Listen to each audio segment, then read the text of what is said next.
வணக்கம். நான் ராஜி. மணலி பகுதியிலிருந்து. இயற்கை சார்ந்த சூழலும் இயற்கை என்னை அரவணைத்த விதமும் ஒன்றிணைந்து உந்து சக்தியாக எனக்கு கொடுத்த உன்னத மனிதர் தான் நம்மாழ்வார் ஐயா. யார் இந்த நம்மாழ்வார் ஐயா என்று எனக்கு தெரியாது. வெளிநாட்டில் வேலை செய்யும் பொழுது பார்த்திங்கன்னா கூகுளில் நம்ம சர்ச் பண்ணும்போது நிறைய இயற்கை வேளாண்மை பற்றி நிறைய வீடியோக்கள் வந்து பதிவு செஞ்சுட்டே இருந்தார். அப்போ இயற்கை சார்ந்த சூழலுக்கு நம்ம எப்பயுமே பயணம் செய்கிறவங்க. அந்த வகையில் வெளிநாட்டு வேலையை முடிச்சு நம்ம வரும்பொழுது இங்கே ஒரு சின்ன அமைப்பாக அத்திக்குழுன்ற ஒரு அமைப்பு கூட தொடங்க ஆரம்பித்தோம்.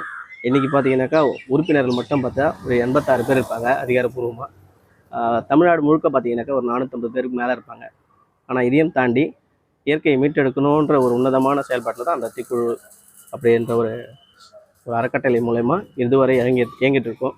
இப்போ நம்ம சொல்ல வந்த விஷயம் என்னென்னா, மணி பிளான்ட் இது. ஸோ இது வந்து நிறைய பேர் சொல்கிற விஷயங்கள், நான் சென்னையில் இருக்கிறதால எனக்கு இடங்கள் இல்லை, மரம் வைக்கிறதுக்கு வாய்ப்பு இல்லை அப்படின்வாங்க. சின்ன சின்ன விஷயங்களில் வந்து நம்ம அதுக்காக நேரம் ஒதுக்கணும். இது போன்ற மணி பிளான்ட்லேயும் வந்து நல்ல சுத்தமான ஆக்சிஜன் வரும். இந்த பாம்பு கற்றாழை இதுலேயும் வந்து சுத்தமான ஆக்சிஜன் வரும். இதுலையும் வந்து ஒரு நல்ல ஆக்சிஜன் வரும். இவை எல்லாமே நம்ம ஆஃபீஸில் இருக்குது. நம்ம சுற்றி ஆஃபீஸை பார்த்தாலே தெரியும். இந்த மரங்கள்லாம் வந்து நந்தியாவட்டை அலுவலகம் தொடங்குவதற்கு முன்பாக வச்சது. கிட்டத்தட்ட 2 வருஷம்.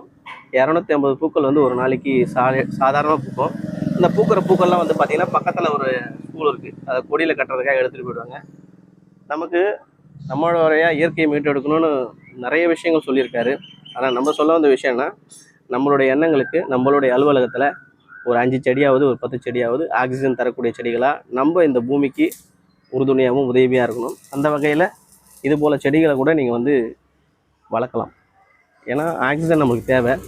நம்மால் காங்கிரீட் காடுகளாக உருவாகி கொண்டிருக்கிறது. ஆனால் நம்ம வந்து இயற்கை காடுகளை உருவாக்குறதுக்கு சின்னதாக முயற்சி செய்வோம். இயற்கை இனிது.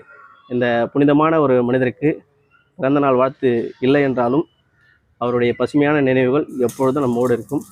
இன்னும் இயற்கையை மீட்டெடுக்க இளம் தலைமுறைகள் இன்னும் பல பேர் உருவாகி கொண்டே இருப்பார்கள். நான் ராஜி, அத்திக்குழு. நன்றிகள்.